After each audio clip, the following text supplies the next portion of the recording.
Hi, everyone. Welcome. I'm proud to present our AIM Ontario's Asset Management and Climate Change Conference, which is going to be held on March 22nd and 23rd. And with me today is Shelley Hazen. And Shelley is going to be giving us a little bit of a background about herself, and then we'll ask her a few questions as well. So welcome, Shelley. Thank you very much. Thanks for having me.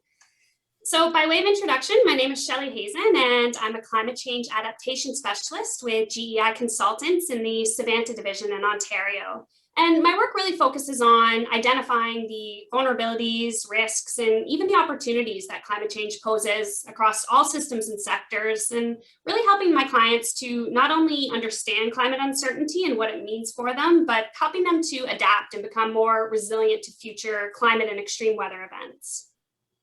Wow, that sounds fascinating. So without giving it all away, can you give us a little bit of a glimpse as to what you and Terry Martins are going to be presenting at your session? Yeah, absolutely. It's a very exciting project that GEI and GM Blue Plan Engineering have teamed up and been working on for the past year. So we've developed a framework and an approach for integrating climate change into existing asset management models.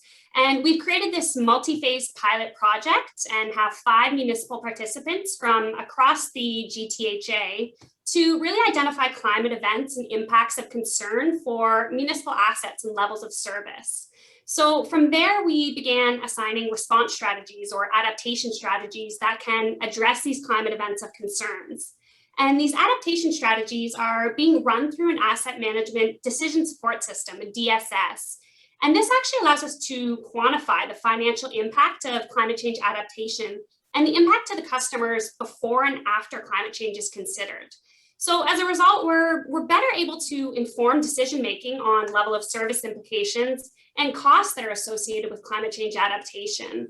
So our presentation next week is going to be taking a deeper dive into the overall framework and the methodology, but specifically into phase 1 of the project. And that's all around conducting a climate change event probability analysis to identify those climate events of concerns for the municipalities. Oh, that sounds really interesting. And I think that municipalities would really benefit from learning about this. So in your own words, why do you think municipalities should check out your session? I think that municipalities across the province are really gaining a better understanding of climate change events and extreme weather events that are of concern for them or having major disruptions or safety implications for their residents. But many are still unsure what to do with that information, and especially as that's relating to asset management and managing their financial planning around that. And one of the most common questions that we often get asked is, how much is this going to cost us to adapt? So they're wanting to get a general idea so they can align their capital budgets and get the necessary approvals and make sure that they're actually proactively planning and budgeting for climate change adaptation.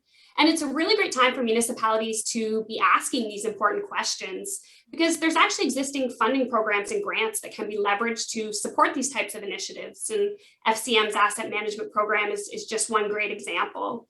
So that's why we've created this framework. It's really to help our clients get to the point where they understand how climate change is impacting their assets, they know what they can do about it, and they have a general idea how much it's going to cost them. So I think this will be interested to anyone or any municipality who's thinking about managing their assets under climate uncertainty.